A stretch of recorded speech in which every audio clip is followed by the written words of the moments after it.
L'OCI, je voudrais parler un peu de l'expérience de l'OCI. The OIC has several references encouraging dialogue between religions and cultures. Incitant au dialogue entre les religions et les cultures. Starting with its charter, quote, which states that the need for understanding and dialogue between civilizations, cultures and religions. Le plan d'action décennal qui s'étend de 2005 à 2015, the 10-year action plan from 2005 to 2015, adopted at the OIC summit held in Mecca in December 2005, reiterated the same objective, stressing that the dialogue between civilizations, which is based on mutual respect, understanding, equality of nations, is indispensable for peace, security and tolerance in the world. Plus récemment, le 11 janvier 2016, lors du Symposium international sur la promotion du multiculturalisme et de la coexistence multiconfessionnelle tenu à Bangkok, le secrétaire général de l'OCI, M. Amin Madani, a rappelé, je le cite, l'impératif de relever les défis inhérents à l'amélioration des relations interculturelles et interreligieuses. More recently, on the 11th of January 2016, at the International Symposium on the Promotion of Multiculturalism and Multi-Faith Coexistence, held in Bangkok, the Secretary General of the OIC, His Excellency Amin Madani, recalled, quote, the need to raise the challenges of improving intercultural and interreligious relations. This is indeed a challenge, and even a multiple challenge, given the extreme crises that shake the international stage with their violence, destruction, identity politics, and exclusion. Yet exclusion, bearing hatred and stigma, actually means excluding part of oneself, our part of humanity and universality. C'est cette part d'humanité et d'universalité que l'OCI s'attache à valoriser en appelant au dialogue comme vertu cardinale dans les relations entre les hommes, les sociétés et les nations. Un tel appel est relayé This is the part that the OIC seeks to develop in calling for a dialogue as a cardinal virtue in relationships between people, societies and nations. Such a call is echoed by the statement of the Council of Foreign Ministers of the OIC, held in May 2015 in Kuwait, which stressed that the fight against terrorism and religious radicalization cannot be conceived as confrontation with Islam, which is a just religion, nor through Islamophobic propaganda, but rather through greater cooperation, openness to dialogue, maintaining contact with other communities, banning subversive theses calling for violence and hatred, and insisting that openness and mutual tolerance among peoples and nations are the humanist imperative which all revealed religions called for. Et c'est justement de tolérance religieuse qu'il s'est agi à propos de la résolution 1618 du Conseil des droits de l'homme. Religious tolerance was the key topic of the 1618 resolution of the Council of Human Rights, adopted by consensus in April 2011. This resolution reiterates the 8 points of the statement of the former Secretary General of the OIC, Excellency Tsanologlu. This resolution was discussed in meetings organized within the framework of the Istanbul process, which is in its 5th version. This process encompasses several long-term policy areas and lays the foundations on the ground for a concrete culture of peace, as defined by the UN General Assembly in 1997 and relayed by UNESCO in November 2000. Et c'est au nom de la culture de la paix que s'inscrit le plan d'action de son Excellence Ban Ki-moon, secrétaire général de l'ONU, en date du 24 décembre 2015. It is also in the name of the culture of peace that the UN Secretary General Ban Ki-moon drafted the action plan, dated on December 24, 2015, calling to fight violent extremism.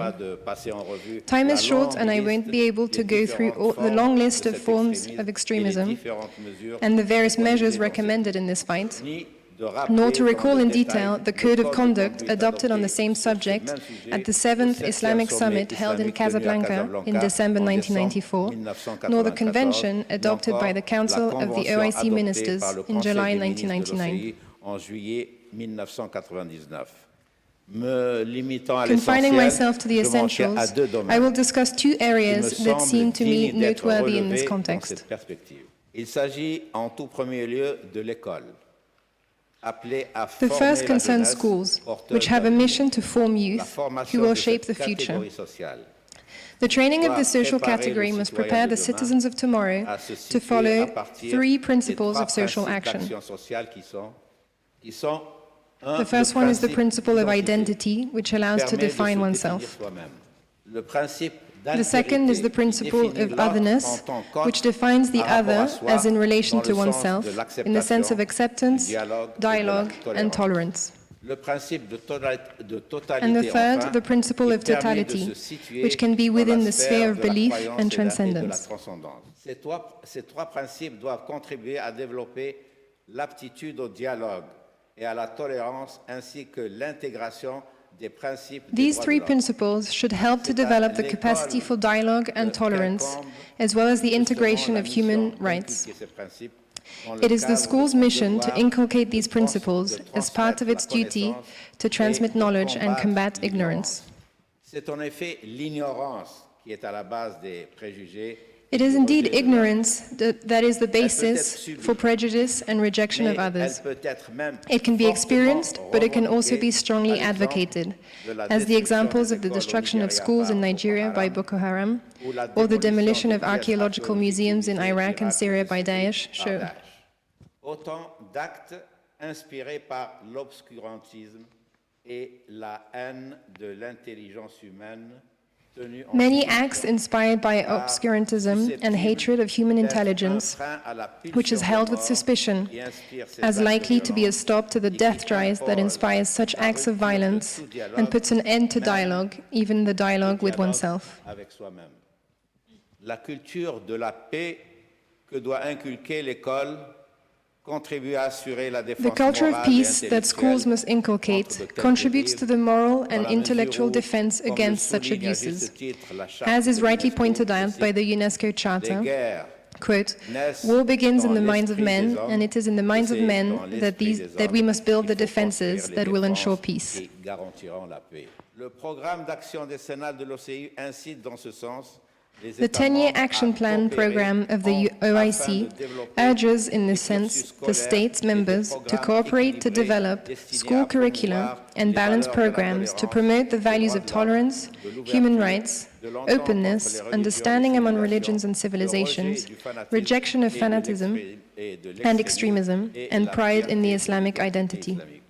C'est là une entreprise quand même de longue haleine qui s'étend sur plusieurs générations d'élèves et d'enseignants. This is a long-term process that spans several generations of students and teachers, imbued with these values and pledged to defend them. This stands in contrast to the urgency that characterizes the second domain of expression of interfaith and intercultural dialogue, that is, humanitarian work. Compte tenu de la multiplication des crises et des conflits à travers le monde, l'OCI, dont un nombre croissant de pays membres vivent ces situations. Given the proliferation of crises and conflicts worldwide, the OIC, which includes a growing number of member countries experiencing dramatic situations, is particularly involved in humanitarian response and is engaged on several fronts, including Syria, Iraq, Libya, Somalia, Central African Republic, Sahel, etc. From these fronts come uninterrupted streams of refugees, who are the new victims of the earth, victims of failed governance, doomed to wandering on sea and on land. Comme aucune réponse adéquate ne peut se faire en un si large théâtre de conflit, sans coopération et collaboration au niveau international, l'OCI est appelé à As no adequate response can be done in such a large theater of conflict without cooperation and collaboration at the international level, the OIC is called to joint efforts with those deployed by the international community to collectively try to mobilize human and material resources to cover multiple demands in food, medical care, transportation, shelter, etc. The OIC contributes through a specific structure attached to the General Secretariat called ISHAD. and it is supported by the financial resources of the IDB, Islamic Development Bank. It exerts its humanitarian action in partnerships with UN organizations and other organizations working in the same field, such as ICRC, OCHA, etc. L'investissement de l'OCI dans le domaine humanitaire est dicté par le fait que cette The investment of the OIC in the humanitarian field is dictated by the fact that this organization, faith-based and politically committed, is based on the need to respect the two fundamental values of respect for human life and respect for human dignity. These are the two values shared by the great monotheistic religions that form the cement of humanitarian action of the OIC as well as other charitable actions. Cette action humanitaire multiforme, cette action humanitaire multiforme est envisagée par l'OCI. This multifaceted humanitarian action is considered as a global treatment through the various phases of prevention, urgent action, and consolidation by resilience. The action of the OIC is especially carried out inclusively. Indeed, the OIC does not limit its humanitarian action to Muslim victims only, but includes victims of other faiths. It thus proposed to build 2 hospitals in Myanmar, one in favor of the Muslim Rohingya minority, and the other to the benefit of the Buddhist population. Secondly, humanitarian aid in the Central African Republic concerned populations of different faiths. Il en est de même pour les minorités chrétiennes en Irak qui ont fait l'objet de la. It is the same for the Christian minority in Iraq, who was subject of the IOC concern.